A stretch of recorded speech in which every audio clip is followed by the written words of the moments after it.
बहुत सारे लोगों ਦੀਆਂ ਰਿਪੋਰਟਾਂ ਆਉਂਦੀਆਂ ਨੇ, ਕਈ ਫੋਨ ਆਉਂਦੇ ਸਾਨੂੰ ਕਿ ਮਨ ਸਾਨੂੰ ਖੜੋਣ ਨਹੀਂ ਦਿੰਦਾ, ਮਨ ਵਸ ਨਹੀਂ ਆਉਂਦਾ।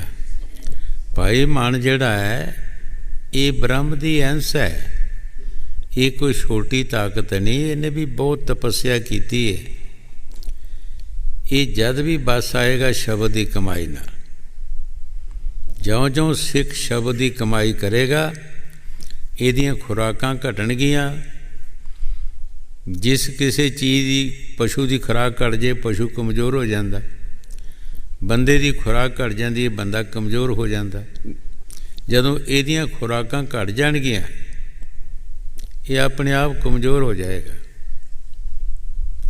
ਔਰ ਜਦ ਅੰਦਰ ਸ਼ਬਦ ਦੀ ਲਜਤ ਆਈ, ਇਹ ਮਨ ਜਿਹੜਾ ਹੈ ਬਾਣੀ 'ਚ ਦੱਸਿਆ, ਇਹ ਮਨ ਪਿੰਗਲ ਪਿਆ ਪੀ ਹਰੀ ਨਾਮ ਪਾਰਾ। ਜਦੋਂ ਇਹਨੇ ਅੰਦਰ ਸ਼ਬਦ ਦੀ ਲਜਤ ਆਈ, ਇਹਦਾ ਨਸਣਾ ਭਜਣਾ ਮੁੱਕ ਗਿਆ, ਇਹ ਕਿਤੇ ਵੀ ਨਹੀਂ ਜਾ ਸਕਦਾ। ਇਹ ਮਨ ਸੌਖਾ ਨਹੀਂ। ਜਿਨ੍ਹਾਂ ਦਾ ਦਰਬਾਰ ਹੈ, ਹਜ਼ੂਰ ਕਈ ਵਾਰ ਆਪਣੀ ਹਾਲਤ ਦੱਸਦੇ ਹੁੰਦੇ ਸੀ ਕਿ ਜਦੋਂ ਅਸੀਂ ਭਜਨ ਕਰਨ ਲੱਗੇ ਤੇ ਜੇ ਗੁਫਾ 'ਚ ਬੈਠਣਾ ਤੇ ਮਨ ਨੇ ਕਹਿਣਾ ਵੀ ਇੱਥੇ ਕਿੱਥੇ ਗੁੰਮ ਜੇ 'ਚ ਬੈਠੇ, ਚਲੋ ਬਾਹਰ ਕਿਤੇ ਦਰਖਤਾਂ ਥੱਲੇ ਅਸੀਂ ਚਲੇ ਜਾਣਾ, ਬੋਰੀ ਕਾਸ਼ ਵਾਲੇ ਰੱਖਣੀ, ਉੱਥੇ ਵਿਛਾ ਕੇ ਫਿਰ ਭਜਨ ਬਹਿ ਜਾਣਾ। ਫਿਰ ਇਹਨੇ ਅੱਕ ਜਾਣਾ, ਉੱਥੇ ਵੀ ਕਹਿਣਾ ਨਹੀਂ ਚਲੋ ਘਰ ਹੀ ਚਲੀਏ। ਕਈ ਵਾਰ ਇਸ ਨੇ ਸਾਨੂੰ ਅੰਦਰ ਬਾਹਰ ਲੈਣਾ, ਲੇਕਿਨ ਅਸੀਂ ਆਪਣਾ ਅੱਡਾ ਨਹੀਂ ਛੱਡਿਆ। ਜੇ ਬਾਹਰ ਜਾਣਾ ਤਦ ਵੀ ਕਹਿਣਾ ਅਸੀਂ ਚੱਲ ਭਜਨ ਬਹਿਣਾ, ਅਸੀਂ ਇੱਥੇ ਬਹਿ ਜਾਂਦੇ ਹਾਂ। ਜੇ ਘਰ ਕਿਹਾ ਵੀ ਘਰ ਚਲੋ ਅਤੇ ਅਸੀਂ ਘਰ ਆਏ ਅਤੇ ਤਦ ਅਸੀਂ ਭਜਨ ਬਹਿ ਗਏ। ਇਹ ਸੌਖਾ ਨਹੀਂ ਕਾਬੂ ਆਉਂਦਾ, ਆਖਿਰ ਇਹਨੂੰ ਮੰਨਣਾ ਹੀ ਪਿਆ। ਅਸੀਂ ਆਪਣਾ ਅੱਡਾ ਨਹੀਂ ਛੱਡਿਆ। ਇਸ ਵਾਸਤੇ ਜੋ ਕੁਛ ਵੀ ਬਾਣੀ 'ਚ ਗੁਰੂ ਸਾਹਿਬ ਜੀ ਫਰਮਾ ਰਹੇ ਹੈ, ਬੜ ਭਾਗੀ ਵੋ ਜੀਵ ਹੈ ਜੋ ਕਰੇ ਕਮਾਈ ਸ਼ਬਦ ਕੀ। ਉਸ ਭਾਗ ਜੀਵ ਦੇ ਬੜੇ ਉੱਚੇ ਭਾਗ ਹੋ ਜਾਂਦੇ ਹੈ ਜਿਹੜਾ ਸ਼ਬਦ ਦੀ ਕਮਾਈ ਕਰਦਾ ਹੈ। ਉਹਦਾ 84 ਦਾ ਚੱਕਰ ਖਤਮ ਹੋ ਜਾਂਦਾ ਹੈ, ਉਹਦੇ ਸਾਰੇ ਲੈਣੇ ਦੇਣੇ ਮੁੱਕ ਜਾਂਦੇ ਹੈਗੇ, ਉਹ ਸਾਫ਼ ਹੋ ਕੇ ਆਪਣੇ ਘਰ ਚਲਾ ਜਾਂਦਾ। ਉਹ ਭਾਗ ਉਸ ਦੇ ਬੜੇ ਵੱਡੇ ਬਣ ਜਾਂਦੇ ਹੈ। ਇਹ ਜਿਹੜੇ ਦੁਨੀਆ ਦੇ ਭਾਗ ਨੇ, ਅਸੀਂ ਕਹਿੰਦੇ ਹਾਂ ਸਾਹਿਬ ਨਸੀਬ ਹੈ ਜੀ, ਫਲਾਣਾ ਸਾਹਿਬ ਨਸੀਬ ਹੈ ਜੀ, ਕਿਸੇ ਨੂੰ ਹਕੂਮਤ ਮਿਲ ਗਈ ਜਾਂ ਕਿਸੇ ਨੂੰ ਹੋਰ ਮਾਣ ਵਡਿਆਈ ਮਿਲ ਗਈ, ਕਿਸੇ ਪਾਸ ਮਾਇਆ ਹੋ ਗਈ ਜਾਂ ਹੋਰ ਕੋਈ ਚੀਜ਼ ਹੋ ਗਈ, ਤਾਂ ਸੰਤ ਕਹਿੰਦੇ ਨਹੀਂ ਇਹ ਭਾਗ ਕੁਛ ਨਹੀਂ ਹੈਗੇ, ਇਹ ਤਾਂ ਉਸ ਤਰ੍ਹਾਂ ਦੀ ਮਾਲਾ ਗਲ 'ਚ ਪੈ ਗਈ। ਜਿੱਧਰ ਮੂੰਹ ਕਰੇਗਾ ਉੱਧਰ ਪਛ ਲੱਗਣਗੇ, ਹਰ ਪਾਸੇ ਦੁੱਖ ਹੀ ਦੁੱਖ ਹੈਗਾ। ਸਹਿਜੋ ਭਾਈ ਨੇ ਮਾਇਆ ਵਾਲਿਆਂ ਨੂੰ ਵੀ ਉਹਨਾਂ ਦਾ ਤਜਰਬਾ ਕੀਤਾ ਹੈ। ਸਹਿਜੋ ਭਾਈ ਇੱਕ ਇਸਤਰੀ ਹੋਈ ਹੈ, ਕਈ ਵਾਰ ਅੱਗੇ ਵੀ ਦੱਸਿਆ ਹੈ ਕਿ ਉਸ ਦੀ ਉਹ ਅੱਖ ਖੁੱਲ੍ਹੀ ਜਿਹਦੇ ਨਾਲ ਸਭ ਕੁਝ ਦੇਖ ਰਹੀ ਸੀ, ਔਰ ਬਹੁਤ ਉਹਨਾਂ ਨੇ ਭਗਤੀ ਕੀਤੀ। ਉਹਨਾਂ ਦੇ ਸੁਣਿਆ ਦੇਖਿਆ ਜਿਹੜਾ ਦੁਨੀਆ ਵੱਲ ਕਿ ਕਿਆ ਇਹ ਸੁਖੀ ਨੇ ਸਾਰੇ, ਤਾਂ ਉਹਨਾਂ ਨੂੰ ਕੋਈ ਸੁਖੀ ਨਜ਼ਰ ਨਹੀਂ ਆਇਆ। ਤਨ ਬੈਨਤੇ ਅਤੀ ਸੁਖੀ ਅਤੀ ਦੁਖੀ ਨਿਰਧਨ ਦੁੱਖ ਕਾ ਰੂਪ, ਸਾਧ ਸੁਖੀ ਸਹਿਜੋ ਕੇ ਪਾਇਆ ਭੇਤ ਅਨੂਪ। ਜਿਹੜੇ ਬੜੇ ਬੜੇ ਧਨਾੜ ਅਰਬਾਂਪਤੀ ਲੋਕ, ਉਹਨਾਂ ਬਾਰੇ ਦੱਸਿਆ ਕਿ ਉਹ ਅਤੀ ਦੁਖੀ ਨੇ, ਉਹ ਸੁਖੀ ਨਹੀਂ ਹੈਗੇ। ਔਰ ਜਿਹੜੇ ਅਸੀਂ ਉਹ ਚੀਜ਼ ਨੂੰ ਲੈਣਾ ਚਾਹੁੰਦੇ ਹਾਂ ਕਿ ਸਾਨੂੰ ਮਿਲ ਜਾਏ, ਸਾਨੂੰ ਮਿਲਦੀ ਨਹੀਂ, ਅਸੀਂ ਵੀ ਦੁਖੀ। ਜਿਹਨੂੰ ਨਾ ਕੋਈ ਮਿਲੇ ਉਹ ਵੀ ਦੁਖੀ ਹੁੰਦਾ। ਸਾਧ ਮਤ ਦੱਸਿਆ ਹੈ ਕੌਣ ਸੁਖੀ ਹੈ ਸਾਧ ਮਤ ਵਿੱਚ, ਜਿਸ ਨੇ ਪਰਮਾਤਮਾ ਦਾ ਭੇਦ ਪਾ ਲਿਆ, ਜਿਹਨੇ ਸੰਦੋਖ ਕਰ ਲਿਆ। ਗਰੀਬੀ ਆਈ ਮੇਰੀ ਆਈ, ਜੋ ਮਰਜ਼ੀ ਆਇਆ, ਉਹ ਖੁਸ਼ ਰਿਹਾ ਆਪਣੇ ਮਾਲਕ ਦੇ ਰੰਗ ਵਿੱਚ, ਈਸ਼ਵਰ ਦੀ ਭਗਤੀ ਕਰਦਾ ਰਿਹਾ। ਜਿਸ ਤਰ੍ਹਾਂ ਕਬੀਰ ਸਾਹਿਬ ਨੇ ਫਰਮਾਇਆ, ਕਬੀਰ ਜੇ ਕੋਈ ਦੇ ਤੈਨੂੰ ਤਾਨੇ ਲਾਂਭੇ, ਬਾਂਗ ਅਰੂੜੀ ਸਹੀਏ। ਜਿਸ ਤਰ੍ਹਾਂ ਰੂੜੀ ਦੇ ਉੱਤੇ ਗੰਦ ਜੋ ਵੀ ਘਰ ਦਾ ਹੁੰਦਾ ਸਾਰਾ ਅਸੀਂ ਰੂੜੀਆਂ 'ਤੇ ਸੁੱਟਦੇ ਹਾਂ, ਲੇਕਿਨ ਰੂੜੀ ਕੁਛ ਨਹੀਂ ਕਹਿੰਦੀ ਕਿਸੇ ਨੂੰ। ਪਰ ਇੱਕ ਦਿਨ ਰੂੜੀ ਦਾ ਆ ਜਾਂਦਾ, ਇੱਕ ਦਿਨ ਰੂੜੀ ਵਿੱਚ ਐਸਾ ਤੱਤ ਪੈਦਾ ਹੋ ਜਾਂਦਾ ਹੈ, ਉਹਦੀ ਸਾਨੂੰ ਜ਼ਰੂਰਤ ਪੈ ਜਾਂਦੀ ਹੈ। ਉਹੀ ਅਸੀਂ ਸਿਰੇ ਚੁੱਕ ਕੇ ਆਪਣੇ ਖੇਤਾਂ 'ਚ ਸੁੱਟਦੇ ਹਾਂ। ਜਿਨ੍ਹਾਂ ਖੇਤਾਂ 'ਚੋਂ ਰੂੜੀ ਪੈਂਦੀ ਹੈ ਉਹ ਦੱਸ ਦਿੰਦੀ ਹੈ ਕਿ ਮੈਂ ਇੱਥੇ ਪਈ ਹਾਂ।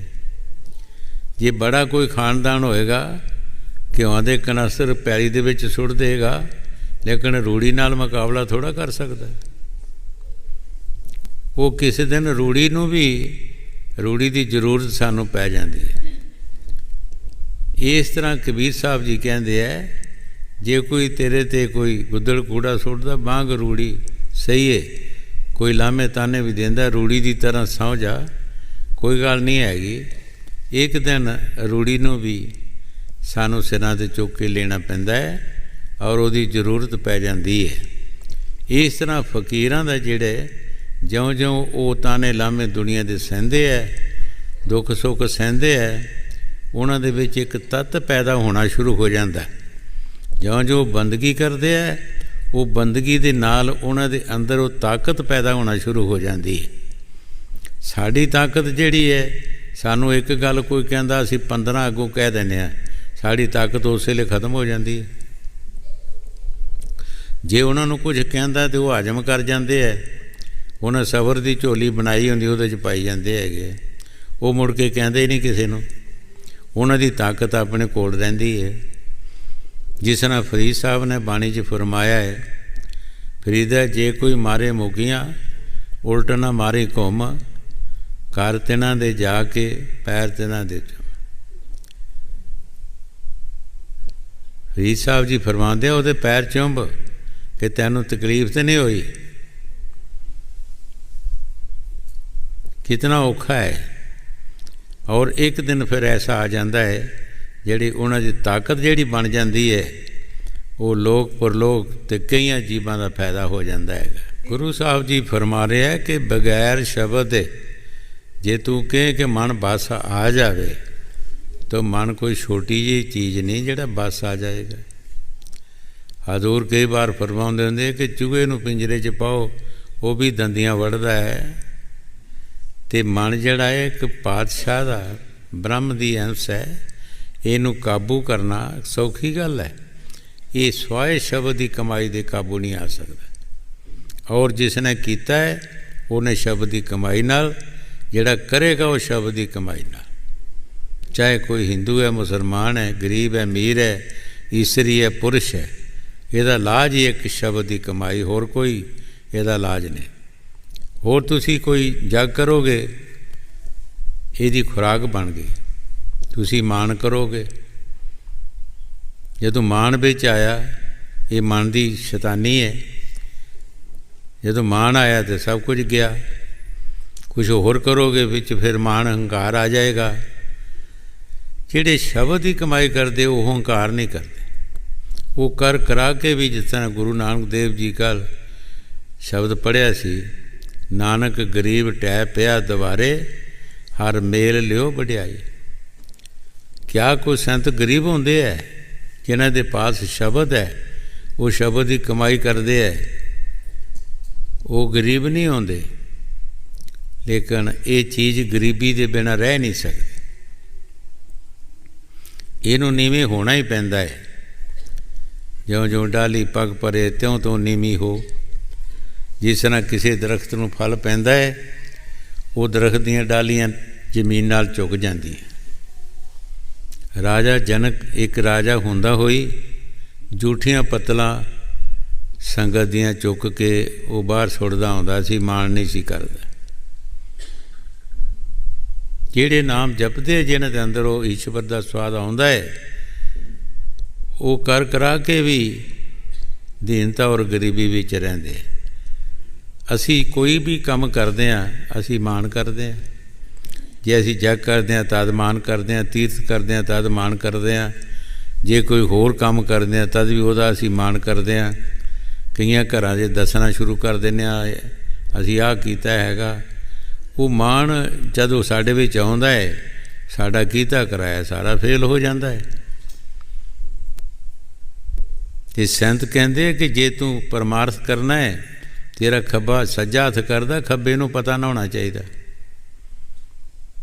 ये परमार्थ करना तेरे एक हੱਥ करदा, दूजे ਨੂੰ भी पता ना होवे भी कीता हैगा। 47 ਦੇ ਪਹਿਲਾਂ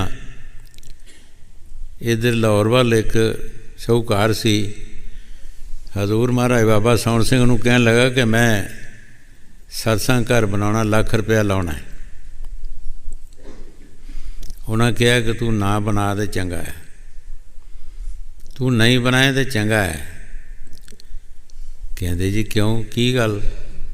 कहते नहीं बना दो, तू लाख ना ला, तेनों कोई फायदा नहीं होना।